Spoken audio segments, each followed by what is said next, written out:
हर हर महादेव। ओम नमः शिवाय। जय शिव शंकर। दोस्तों, अगर आप भी भगवान शिव जी के सच्चे भक्त हैं तो वीडियो को पूरा जरूर देखें। तो दोस्तों, आप सभी शिव भक्तों का फिर से स्वागत है आपके अपने चैनल धर्मलोक में। दोस्तों, गुरुजी अनिरुद्धाचार्य जी और पूजनीय गुरुजी बागेश्वर धाम सरकार ने बताया है कि सावन में शिवलिंग पर चढ़ा हुआ बेलपत्र खाने से क्या होता है। अगर आप भी जानना चाहते हैं तो दोस्तों, गुरुजी द्वारा बताई गई विशेष बातों को ध्यान से और वीडियो को पूरा सुनना।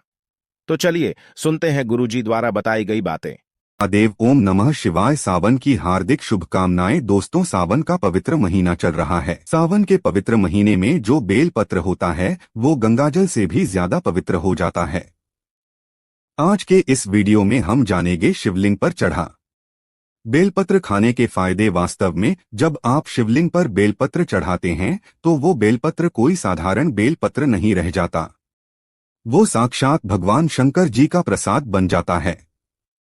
देखिए, साक्षात सावन का महीना चल रहा है तो ये वीडियो अपने फायदे के लिए ध्यान से एक बार सच्चे दिल से जरूर सुनिएगा। हमारे धर्मशास्त्रों में कहा जाता है बेलपत्र 6 महीने तक बासी नहीं माना जाता। इसका एक बार प्रयोग करने के बाद, अर्थात इसे एक बार शिवलिंग पर चढ़ाने के बाद धो करके पुनः चढ़ाया जा सकता है। 6 महीने तक कई जगह शिवालय में बेलपत्र उपलब्ध न होने पर इसका चरण कई ऐसे शिवालय हैं जहां पर बेलपत्र नहीं मिल पाता है तो वहां पे इसके चूर्ण को भगवान शंकर को चढ़ाते हैं। इसके चूर्ण को भी चढ़ाने का फायदा है। बेलपत्र भगवान शंकर जी को चढ़ाने के पीछे एक पौराणिक कथा है। कथा के अनुसार समुद्र मंथन के दौरान कई चीजों के साथ विश्व भी निकला। यह बीज चारों ओर फैलने लगा। पूरी सृष्टि को बचाने के लिए भगवान शिव ने इस विश्व को अपने कंठ में धारण कर लिया। इसलिए महादेव को उस दिन से नीलकंठ भी कहा जाता है। ब्रिज के प्रभाव से भगवान शिव के शरीर में ताप बढ़ने लगा, जिसके वजह से आसपास का वातावरण जलने लगा। और उस समय एक वैद्य से सलाह लेने के बाद जब देवी देवताओं ने सलाह ली तो देवी देवताओं ने जब उस वैद्य से सलाह ली तो उस वैद्य ने बोला कि आप उन्हें बेल के पत्र खाने के लिए दे। भगवान शिव को बेलपत्र खिलाया और जल से स्नान कराया। इसके बाद भगवान शिव के शरीर में जो उत्पन्न गर्मी थी वो शांत होने लगी। तभी से भगवान शंकर जी को बेलपत्र चढ़ाने की परंपरा है। शिवलिंग पर बेलपत्र अर्पित करने के बाद हमें जल्द जरूर चढ़ाना चाहिए। इससे भगवान शिव को शीतलता मिलती है और उनका हमें आशीर्वाद प्राप्त होता है। हमेशा ध्यान रखना, 3 पत्ते वाले ही बेलपत्र चढ़ाने चाहिए। जिस तरह बेलपत्र की पत्तियां चिकनी हो उसी तरफ से शिवलिंग पर आपको चढ़ाना चाहिए। इस बात का आपको विशेष ध्यान रखना चाहिए और कटे फटे बेलपत्र कभी भगवान शंकर को चढ़ाने नहीं चाहिए। इसके पीछे भी एक कथा है, क्योंकि जब भगवान शंकर जी ने जब गणेश जी का शीश खंडन किया तभी से भगवान शंकर जी ने संकल्प लिया था कि कभी भी मुझे खंडित चीज नहीं चढ़ाई जाएगी। तब से भगवान शंकर जी को कभी भी कोई खंडित वस्तु हो, खंडित पदार्थ हो, खंडित बेलपत्र हो, भूल से भी नहीं चढ़ाए जाते हैं। शिवलिंग पर अगर प्रतिदिन बेलपत्र चढ़ाए जाएं तो सभी प्रकार की समस्याएं दूर होती हैं। भगवान शंकर जी के भक्तों को कभी भी पैसों की समस्या नहीं रहती।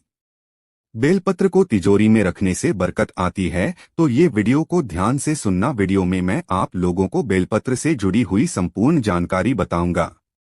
ये जो वीडियो आज बता रहा हूँ, जानकारी बता रहा हूँ, यह जानकारी आप लाखों रुपए खर्च करेंगे फिर भी आपको कोई नहीं बताएगा। अधूरा ज्ञान हमेशा खतरनाक साबित होता है, इसलिए सच्चे दिल से भगवान शिव की इस वीडियो को पूरा अवश्य देखें। मैं जो भी बेलपत्र खाने के फायदे बताऊंगा यह आपको कोई भी यूट्यूब में नहीं बताएगा।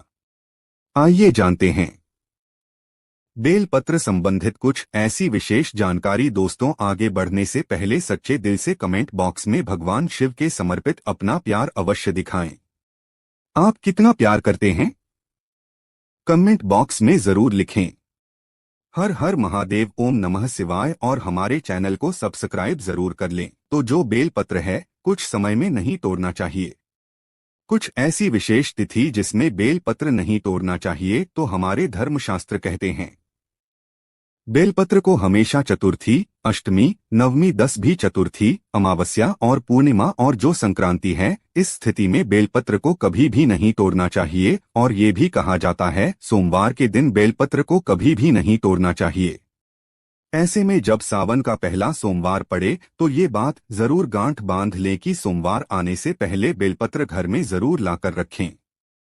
इसमें शिव जी का खासकर सोमवार के दिन वास माना जाता है, क्योंकि बेलपत्र के संपूर्ण हिस्से में भगवान शंकर जी का वास माना जाता है। इसके मूल में अर्थात इसकी जड़ में ब्रह्मा का वास होता है और इसके मध्य भाग में भगवान विष्णु जी का वास माना जाता है और जितनी भी इनकी बेलपत्र की पत्तियां हैं, इसमें महाशक्ति का वास माना जाता है। इसलिए ध्यान रखना कि कभी भी सोमवार के दिन बेलपत्र नहीं तोड़ना चाहिए। चाहे सोमवार के व्रत हो या सावन सोमवार हो, बेलपत्र आप पहले से तोड़कर रख लें। दोस्तों, इसके अलावा प्रतिदिन दोपहर के बाद भी बेलपत्र नहीं तोड़ना चाहिए। ऐसा हमारे धर्मशास्त्रों में लिखा है और आप तोड़ते हैं तो इससे पाप लगता है। बेलपत्र की उत्पत्ति कैसे हुई, आइए जानते हैं। तो इसके अंदर पुराण के अनुसार एक बार माता पार्वती के पसीने की कुछ बूंद मद्रांचल पर्वत पर जा गिरी। इससे बाहर एक पौधा उगा जो बाद में बेलपत्र के नाम से जाना जाने लगा और बेलपत्र के रूप में यह पूजनीय हो गया। तो आइए इस वीडियो में जानते हैं। दर्शकों, बेलपत्र खाने के फायदे बहुत ही सुंदर वीडियो है, बहुत ही यूजफुल जानकारी है। देखिए, आप जब बेलपत्र को भगवान शंकर जी की शिवलिंग पर चढ़ाते हैं तो वो बेलपत्र एक बेलपत्र नहीं रह जाता, बल्कि वो एक भगवान शंकर जी का प्रसाद बन जाता है, जो कि असाध्य बीमारी को दूर करने में, आपकी पीड़ा को हरने में, जीवन में चल रही समस्याओं को दूर करने में बात समर्थवान और भगवान का प्रसाद बन जाता है।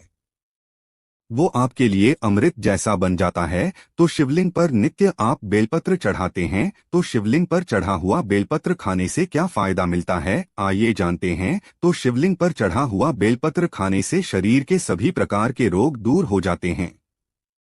शरीर के जितनी भी रोग होते हैं, ये अगर आप बेलपत्र नित्य खाते हैं तो आप रोगों से बचे रहते हैं। बात दोष, पितृदोष, कप दोष, ये तीनों प्रकार के दोस्त कहे गए हैं।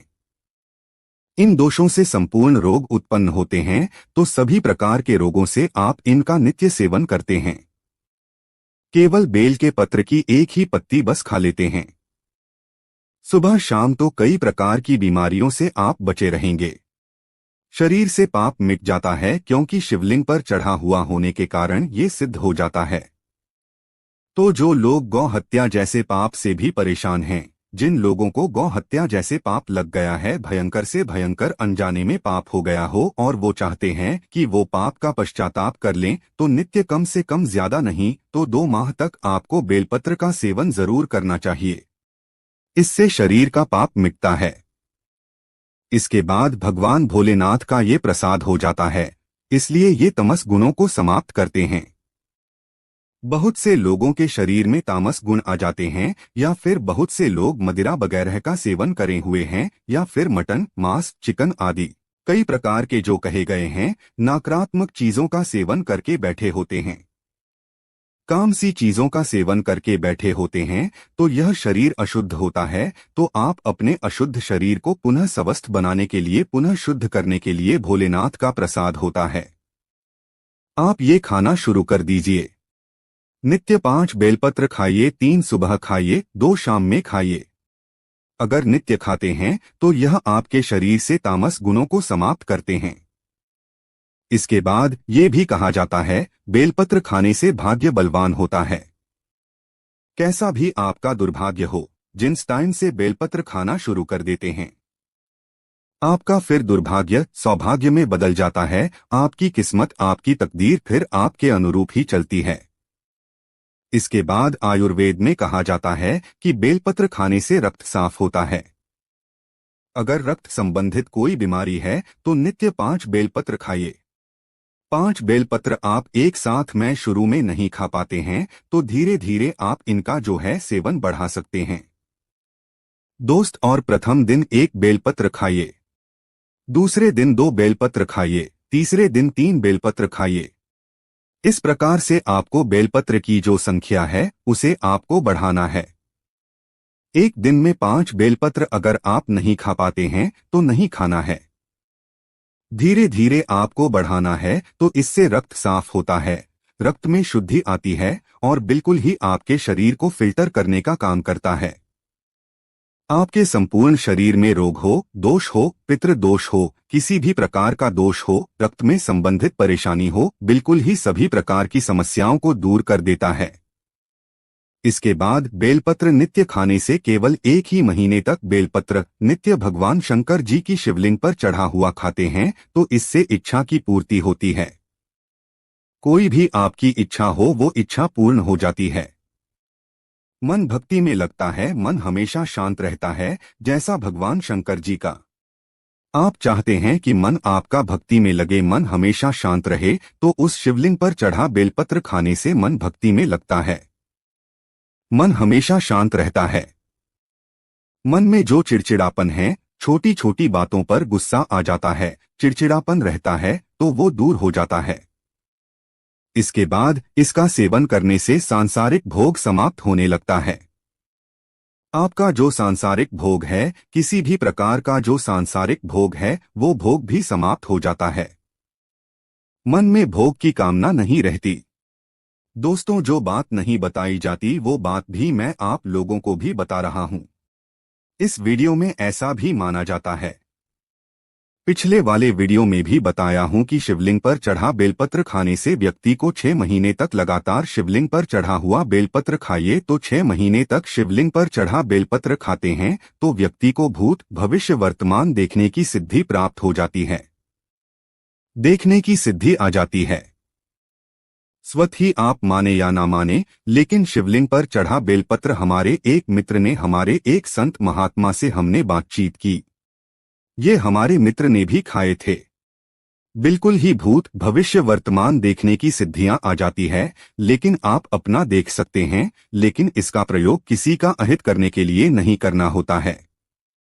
दूसरे का भी आप देख सकते हैं, मैं इसकी कभी विधि बताऊंगा दोस्त। और इसके बाद बड़ी से बड़ी आप साधना कर सकते हैं। शिवलिंग पर चढ़ा बेलपत्र खाते हैं तो बड़ी से बड़ी साधना आपके लिए छोटी हो जाती है। बिल्कुल ही साधना करते हैं, उसमें दोष आते हैं, वो दोष नहीं लगते हैं, मंत्र जल्दी सिद्ध होता है। शिवलिंग पर चढ़ा बेलपत्र नृत्य खाते हैं तो जो भी मंत्र भगवान शंकर ने इस कलयुग में केंद्रित करके रखा है वो मंत्र भी सिद्ध हो जाते हैं। यदि आपका बच्चा बात नहीं मानता, पढ़ाई में मन नहीं लगता, माता पिता को मारता है, झगड़ता है, जिद करता है, रात में रोता है, चिल्लाता है, नजर बार बार लगती है, मन उसका शांत नहीं रहता, वो लगातार 4 सोमवार तक शिवलिंग पर चढ़ा बेलपत्र उसके मस्तक पर रखें। बच्चे का विकास बहुत अच्छा होता है और भगवान शिव की कृपा से ऐसे बालक माता पिता की किसी भी बात का उल्लंघन नहीं करती। ऐसा बालक भगवान शिव की तरह ही भोला हो जाता है, शांत हो जाता है। लेकिन शिवलिंग से बेलपत्र उठाने से पहले भगवान शिव से आशीर्वाद अवश्य ले लें और अपने बच्चे का नाम भी अवश्य लें। दोस्तों, 21 दिनों तक कोई भी व्यक्ति अगर बेलपत्र खाए तो व्यक्ति का दुर्भाग्य दूर होकर के सौभाग्य में बदल जाता है।